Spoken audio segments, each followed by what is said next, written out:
What? Huh? Yeah.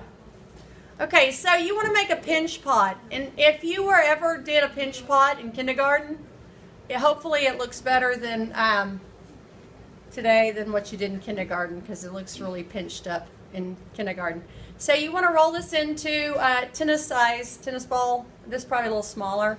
And you want to take your finger or fingers, thumbs, and you're going to push it in, and you're going to work your thumbs around and make a little pinch pot. It's going to look like now half of a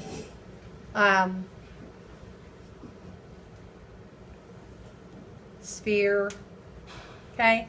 You don't want the walls. These are the walls. You do not want the walls to get any thinner than a 1/4 inch, because if you do, what ends up happening is you have these are walls you're going to build on, okay?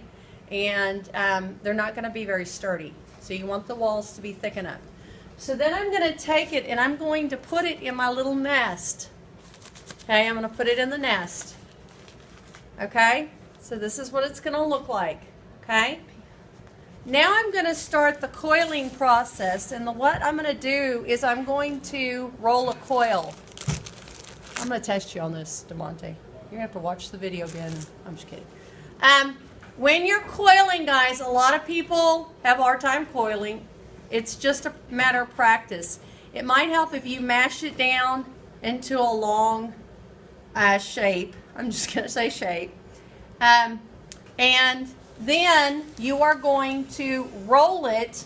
You're going to use all of your fingers on either side and your thumbs, and you want to roll it, and you're going to, as long as you're rolling it with all of them, and you can go from fingertip to palm. Fingertip to palm, it should work. Y'all have a tendency to push down and it flattens, and the problem with that is then it gets floppy. It's flopping over while you're trying to roll it. If it gets floppy, then pick it up on its longest side and push it down and try and roll it back out. So I'm rolling out my coil. Does anybody know how thin it should get? The maximum thinness? Huh? The size of your thumb. If it's any thinner than the size of your thumb, it's too thin. Okay? So you don't want it too thin, because once it starts getting too thin, then it will not, remember, it's the wall of your clay. Okay? So you're going to roll it out like this. Okay? There's my coil. Okay? And if you can't roll a coil long enough to go all the way around, you can do it in pieces. But remember that those pieces need to overlap each other, because you'll end up with gaps in between them if you don't do that. Does that make sense?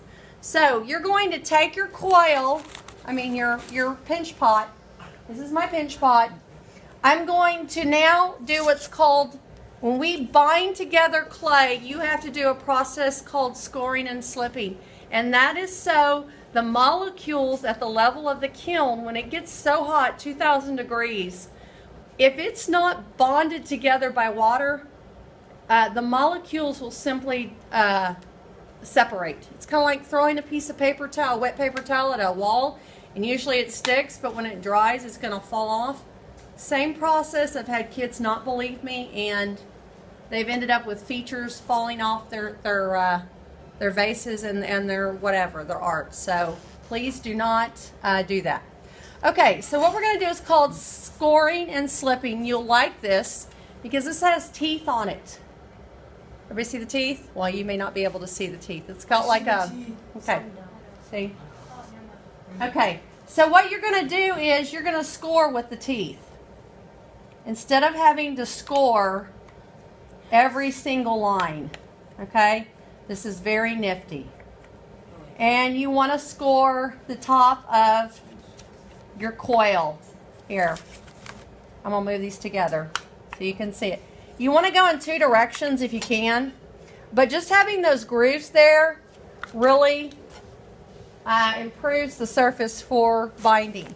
Okay, now I'm going to take a brush with water and I'm going to brush over my scoring. Okay? And I'm going to do that on both pieces, and it's going to go in all those little grooves, And it's kind of like the traction on a tire. It's going to pull them together. Okay? Now, I'm going to move it around like this. Is everybody watching? And here's where I'm saying overlapping is important. You're going to overlap by pinching this off and pinching this off, and you want to have this overlapping. Okay? Now, here comes when y'all start making mistakes. And this is when you pinch too much. You're going to pull with your thumb down. It's not going to be pretty. It's not supposed to right now. You are binding the clay together, making it one body. Okay? You can pull it up, whatever works for you. Does everybody see that process, me pulling it? It's not easy. This is not Play-Doh, okay? This is not, it takes a little bit of sticking your tongue out. Oh, just kidding. Don't do that. Or you can pull it up, whichever one is easiest. Do you see how I'm holding it in my hand so it doesn't lose its form while I'm doing that? So you're going to push and pull, push and pull. Yeah. Okay. Now, you want it to be smooth, right? You want to control the surface, whether or not it's rough. So you're going to hold it like this or hold it like this, and you can come in, and while you're holding it in the palm and the cup of your hand, you are going to take your, this does not have the grooves, okay? It's flat. You see the side is flat? You're going to take it and you're going to run it around here while you're holding it, okay? Then you're going to flip it over like this. This extra stuff, just put it in your water. It's going to turn to slip. Okay?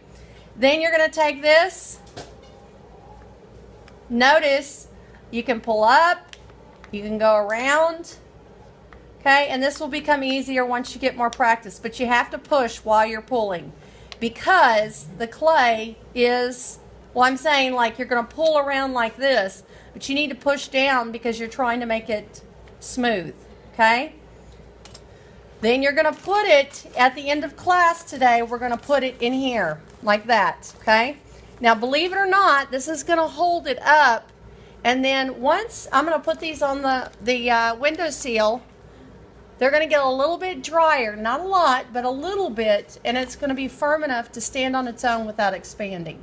Because if I put this out like this and I leave it like this long enough, it'll completely go out flat.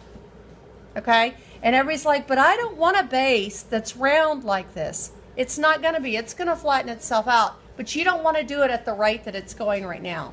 Does that make sense? Okay. Are there any questions about that process? Okay, the only other thing I want to talk to you about real quickly before we go to lunch is we're building up right now. We're not going to build out yet. We're going to build up about 2 or 3 coils. When we get back from lunch, I'm going to show you how to build out or in to change the shape of the vase. Okay? All right, cut.